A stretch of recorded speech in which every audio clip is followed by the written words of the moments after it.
Porque Deus amou o mundo de tal maneira que deu seu Filho unigênito para que todo o que nele crê não pereça, mas tenha a vida eterna. Muito bom dia, que a graça e a paz do nosso Deus nessa manhã, neste dia, seja abundante sobre a tua vida. Que os anjos do Senhor se acampem ao redor da tua casa, da tua família, e você sinta a presença de Deus nesse dia de 24 horas. Deixo com você também nessa manhã uma parte da Bíblia, do livro de Provérbios, capítulo 14, o verso 5, onde a Bíblia diz o seguinte: a testemunha verdadeira não mente, mas a falsa se desboca em mentiras. Provérbios capítulo 14, o verso 5. Quanto mais próximos nós estivermos do nosso Deus, do nosso Salvador Jesus Cristo, a nossa boca irá proferir verdade. Mas quanto mais distante nós estivermos do nosso Deus, a nossa boca irá proferir mentira. É por isso que a cada dia nós somos chamados a viver mais perto do Senhor, amá-lo com todas as nossas forças. É um convite que Ele faz a nós. É Ele que toma a iniciativa em estar perto de nós, nos abençoar, nos conduzir e nos dar o direito de estarmos com Ele por toda a eternidade. A cada dia nesse canal nós estudamos um capítulo da Palavra do Senhor. E nessa manhã eu convido você a ter nas mãos a Palavra de Deus no livro de Salmo, capítulo 93, o versículo 1. Reina o Senhor, revestiu-se de majestade, de poder, se revestiu o Senhor e se cingiu. Firmou o mundo que não vacila. O salmo que nós estaremos estudando nessa manhã é um dos menores salmos que nós encontramos dentro do livro dos Salmos. Mas é um salmo poderoso porque ele revela os atributos de Deus. Um dos atributos evidentemente revelados nesse capítulo 93 é que o nosso Deus é criador de todas as coisas. Tudo que Deus fez é perfeito e bom. Tudo que Deus fez foi para benefício dos seus filhos. E Deus queria que os seus filhos vivessem nesse mundo maravilhoso, sem pecado, para todo sempre. Mas nós sabemos que foi o pecado que manchou a obra do Senhor. Embora hoje, nós ainda ao contemplarmos a natureza, nós conseguimos compreender e ver as digitais do nosso Deus, que Ele é Criador, que Ele é mantenedor, que Ele é um Pai de amor que cuida de todos os seus filhos. Embora o ser humano que viva nessa terra, embora criado por Deus, mas muitas vezes é o próprio ser humano que destrói as obras do Criador, destrói a natureza, mas mesmo assim esse Deus permanece fiel aos seus filhos, abençoa os seus filhos, não deixa faltar a chuva, Ele faz com que o sol nasça todos os dias para cumprir o seu trabalho, Ele faz com que a semente, as árvores e os frutos produzam os seus frutos nas suas verdadeiras estações. É com o objetivo de alimentar os seus filhos, é com o objetivo de cuidar de cada um daqueles que se encontram aqui nessa terra. As ações de Deus é para nos salvar. As ações de Deus é para dizer a cada um de nós que Ele é o nosso Pai, que Ele quer nos redimir.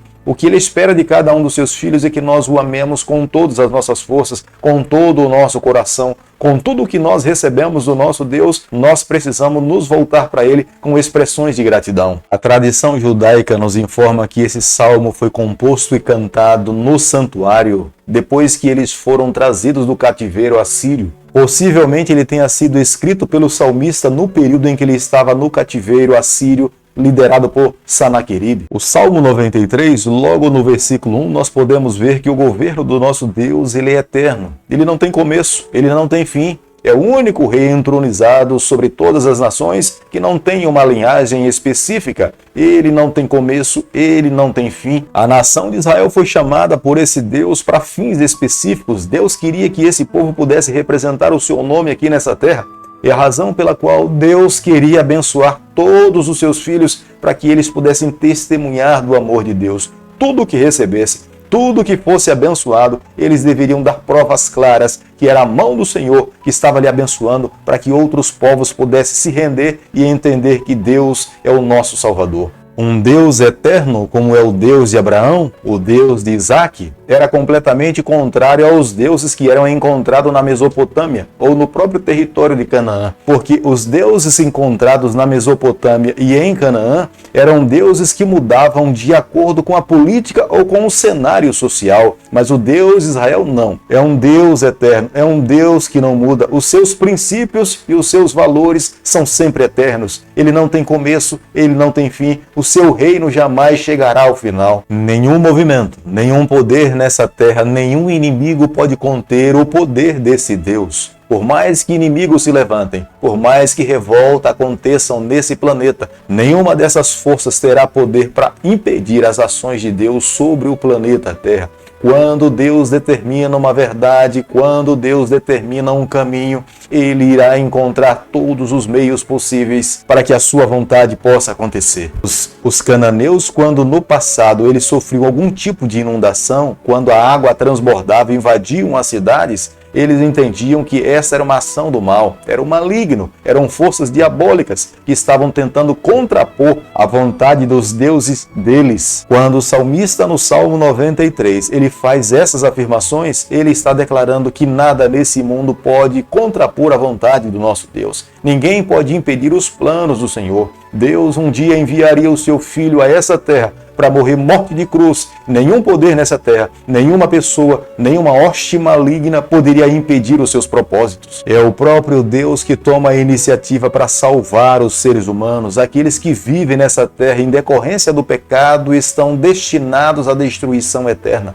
Para que os seus filhos não pereçam eternamente, ele enviaria o seu filho para morrer morte de cruz, morte trágica, a morte mais cruel oferecida pelos romanos, para que todo aquele que cresce no seu filho pudesse receber a salvação. Foi ele mesmo que estabeleceu os seus mandamentos, os seus ensinamentos e princípios, para que o seu povo pudesse ter entendimento da sua vontade, do seu caráter, de como ele é, porque o seu reino é santo. O seu reino é justo, o seu reino é íntegro, nele nós não conseguimos encontrar nenhuma mancha de pecado. A glória de Deus não é vista apenas em sua força, mas a glória de Deus é vista no seu caráter. Tudo que Deus faz é santo, tudo que Deus faz é perfeito. A lei do seu governo é a santidade, é a justiça, é a perfeição. O desejo de Deus é que todos os seus filhos vivam o mesmo nível de santidade. Busquem a Deus com todas as suas forças e nesse contato pessoal com Ele, Ele mesmo irá nos santificar, irá extinguir da nossa vida o nosso pecado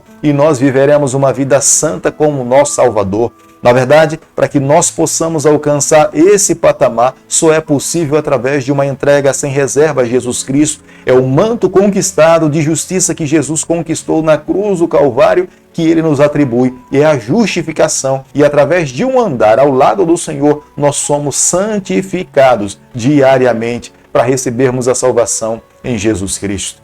Como que nós, tão pequenos, insignificantes, mortais que vivemos aqui nesse mundo finito, podemos compreender um Deus tão grandioso, tão majestoso como é o nosso Deus. Um Deus santo, um Deus puro. Na verdade, os nossos pensamentos são muito pequenos para entender um ser tão grandioso. Mas o que nós precisamos fazer a cada dia é aceitar o seu convite, aceitar o seu chamado, porque a maior expressão de Deus para nós é a expressão de amor. Nos amou de tal maneira que entregou o seu próprio Filho para que todo aquele que tem o desejo de receber a salvação não pereça, mas tenha a vida eterna. Uma teologia que nós encontramos no Salmo 93 é uma teologia simples. É que o nosso Deus, ele reina. O seu reino não tem começo. O seu reino jamais terá fim. Ele quer reinar sobre todo o universo porque ele é criador. Ele tem autoridade para isso. Mas o seu desejo não é reinar sobre as coisas. O seu desejo, acima de tudo, é reinar sobre as nossas vidas, o nosso coração, pedindo para que nós nos rendamos ao seu poder, à sua autoridade, à sua soberania.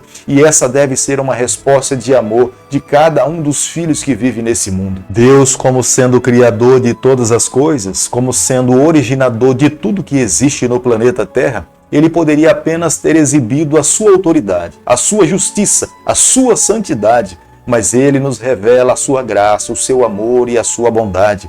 Através de Jesus Cristo nós podemos ver que nós somos o alvo do amor de Deus. Somos tão amados que ele não poupou o seu único filho para nos dar o direito de recebermos a salvação. Quem de nós teríamos coragem de tomar tamanha atitude como o nosso Deus o fez? Permitir que o seu filho viesse a esse mundo, nascesse de uma forma vulnerável, de um casal chamado Maria e José, vivesse como uma criança indefesa, sendo tentado em todas as coisas, mas ele venceu para nos conceder o direito da vida eterna. O que nos cabe hoje fazermos É a mensagem central do Salmo 93. É recebê-lo como sendo o Senhor da nossa vida. Deixarmos que Ele reine sobre nós, conduza o nosso coração para que nós possamos encontrar com Ele, com vida, e viver com o nosso Deus por toda a eternidade. Querido Pai, em Tuas mãos, nessa manhã nós nos colocamos. A cada dia queremos ser do Senhor. Queremos renunciar à nossa vontade para viver a Tua vontade. Por favor, Senhor, guarda a nossa vida, o nosso coração, a nossa família. É o nosso pedido e a nossa oração e o fazemos em nome de Jesus. Que o Senhor te abençoe e te guarde. Que Ele faça resplandecer o seu rosto sobre você.